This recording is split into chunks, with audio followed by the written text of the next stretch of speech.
Hi welcome back. അപ്പോൾ ഇതാ വീണ്ടും ഒരു ഹെൽത്തി വെയിറ്റ് ലോസ് റെസിപ്പി ആയിട്ടാണ് വന്നിട്ടുള്ളത്. അപ്പോൾ ഇത് തയ്യാറാക്കാൻ വേണ്ടിയിട്ട് ഓട്സാണ് നമുക്ക് ആവശ്യം കേട്ടോ. അപ്പോൾ ആദ്യം തന്നെ നമുക്കൊരു ബൗളിലോട്ട് ഒരു അര കപ്പ് അളവിൽ കട്ട തൈര് ചേർത്ത് കൊടുക്കുന്നുണ്ട്. ഒരുപാട് പുളിയില്ലാത്ത തൈര് തന്നെ എടുക്കാൻ ശ്രമിക്കുക. തൈര് പുളി കൂടുമ്പോൾ നമുക്കത് കഴിക്കാനും കുറച്ച് ബുദ്ധിമുട്ടാവും. അത് ഏറ്റവും ബെറ്റർ നമുക്ക് പുളിയില്ലാത്ത കട്ട തൈര് ഉപയോഗിക്കുന്നത് തന്നെയാണ്. അപ്പോൾ ഒരു ഹാഫ് കപ്പ് ഞാൻ എടുത്തിട്ട് നന്നായിട്ടൊന്ന് മിക്സ് ചെയ്ത് കൊടുക്കുന്നുണ്ട്. ഇതിന് ആവശ്യമായിട്ടുള്ള കുറച്ച് ഉപ്പ് കൂടി ഞാൻ ചേർത്ത് കൊടുത്തിട്ടൊന്ന് ഇളക്കി മാറ്റി വെക്കുന്നുണ്ട് കേട്ടോ.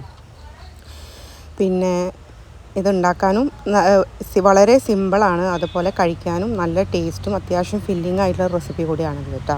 അപ്പോൾ ആദ്യം തന്നെ ഞാനിവിടെ ഒരു പാന് ഫ്ലെയിം ഓണാക്കി വെച്ച് കൊടുത്തിട്ടുണ്ട്. അപ്പോൾ പാന് ചൂടായപ്പോൾ ഞാനിവിടെ 4 ടേബിൾ സ്പൂൺ അളവിൽ ഓട്സ് ചേർത്ത് കൊടുക്കുന്നുണ്ട്. അപ്പോൾ ഈ ഒരു അളവിൽ മതി. എന്താ പറയുക, ഇനിയിപ്പോൾ നിങ്ങൾക്ക് 3 ടേബിൾ സ്പൂണാണ് ആവശ്യമെങ്കിൽ അങ്ങനെ ചേർത്ത് കൊടുത്താലും മതി. ഒരു 4 ടേബിൾ സ്പൂൺ നമുക്ക് കഴിക്കാവുന്ന ഒരു ക്വാണ്ടിറ്റി 4 ടേബിൾ സ്പൂണാണ്. അപ്പോൾ അത്യാവശ്യം ഫില്ലിംഗ് ആയിരിക്കും, നമുക്ക് പെട്ടെന്ന് വിശക്കും കാര്യങ്ങളൊന്നും ഉണ്ടാവില്ല. അപ്പോൾ 4 ടേബിൾ സ്പൂൺ എന്ന് പറയുമ്പോൾ അത് നല്ല നിറച്ചിട്ട് ആ ടേബിൾ സ്പൂൺ നിറച്ചെടുക്കരുത്. 4 ടേബിൾ സ്പൂണിൻ്റെ ഒരു ഇതിൽ തന്നെ എടുക്കുക. ഇത് നന്നായിട്ടൊന്ന് റോസ്റ്റ് ചെയ്തെടുക്കുക. അപ്പോൾ ഇത് കരിയാതെ ശ്രദ്ധിക്കുക. ഫ്ലെയിം ലോയിലാക്കിയിട്ട് ഒന്ന് റോസ്റ്റ് ചെയ്തെടുക്കാം. ഇനി നമ്മൾ മിക്സ് ചെയ്ത് വെച്ചിട്ടുള്ള തൈരുണ്ടല്ലോ, ആ തൈരിലോട്ട് ഞാനിവിടെ ചിയാ സീഡ് കുതിർത്ത് വെച്ചിട്ടുണ്ടായിരുന്നു. അപ്പോൾ ഞാനിവിടെ ഏകദേശം ഒരു 3 ടീസ്പൂൺ അളവിൽ ചിയാ സീഡ് ചേർത്തിട്ട് കുതിർക്കാൻ വെച്ചിട്ടുണ്ടായിരുന്നു. അപ്പോൾ അതും കൂടി ഞാൻ ചേർത്തിട്ട് ഈ തൈരിലോട്ട് ചേർത്തിട്ട് അതും കൂടി നന്നായിട്ടൊന്ന് മിക്സ് ചെയ്തിട്ട് നമുക്ക് മാറ്റി വെക്കാം. ഇനി നമുക്ക് ഇതിലേക്കുള്ള കുറച്ച് മസാലകൾ തയ്യാറാക്കണം. അപ്പോൾ ഇതിൽ മസാലപ്പൊടികളായിട്ട് നമ്മൾ പ്രത്യേകിച്ചൊന്നും ഉപയോഗിക്കുന്നില്ല.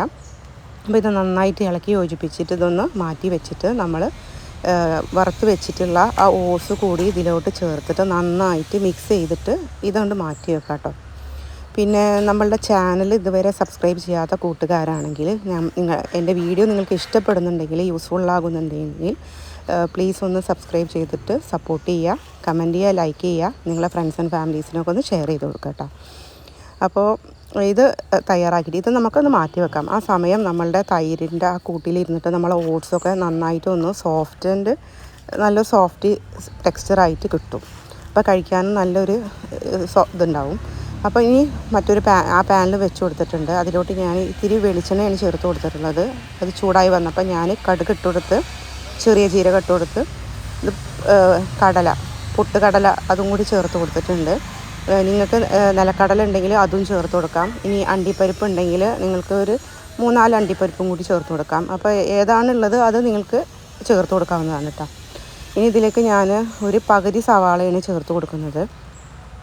അത് ചേർത്തിട്ട് നന്നായിട്ടൊന്ന് വഴറ്റി കൊടുക്കാം. അപ്പോൾ ഇതിന് ആവശ്യത്തിനായിട്ടുള്ള നമ്മൾ ഓൾറെഡി നേരത്തെ നമ്മളുടെ ആ തൈരിൻ്റെ ഒരു കൂട്ടിലോട്ട് നമ്മൾ ഉപ്പ് ചേർത്ത് കൊടുത്തിട്ടുണ്ട്. അപ്പോൾ വളരെ ഒരു നുള്ളു ഉപ്പും കൂടി ഒന്ന് ചേർത്ത് കൊടുത്തിട്ട് നന്നായി വഴറ്റി കൊടുക്കാം. ഇത് ഒരുപാട് ഗോൾഡൻ ബ്രൗൺ ആവേണ്ട ആവശ്യമൊന്നുമില്ല.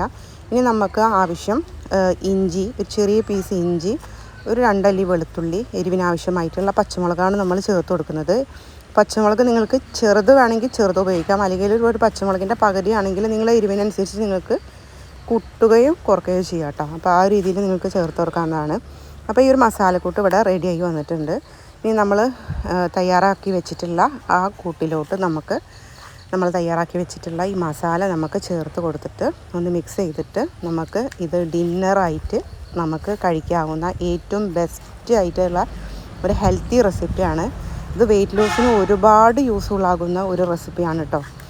അപ്പോൾ ഇതുവരെ ഈ റെസിപ്പി നിങ്ങൾ ട്രൈ ചെയ്തിട്ടില്ലെങ്കിൽ നിങ്ങളെ ഡയറ്റിൽ ഉൾപ്പെടുത്തിയിട്ട് നിങ്ങൾ മസ്റ്റായിട്ട് ഇത് ട്രൈ ചെയ്ത് നിൻ്റെ ഫീഡ്ബാക്ക് നിങ്ങൾ കമൻറ്റ് സെക്ഷനിൽ അറിയിക്കേണ്ടതാണ് കേട്ടോ.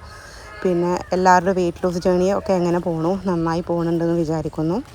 പിന്നെ അപ്പോൾ ഇത് വളരെ ടേസ്റ്റി ആയിട്ടുള്ള ഒരു റെസിപ്പിയാണ്.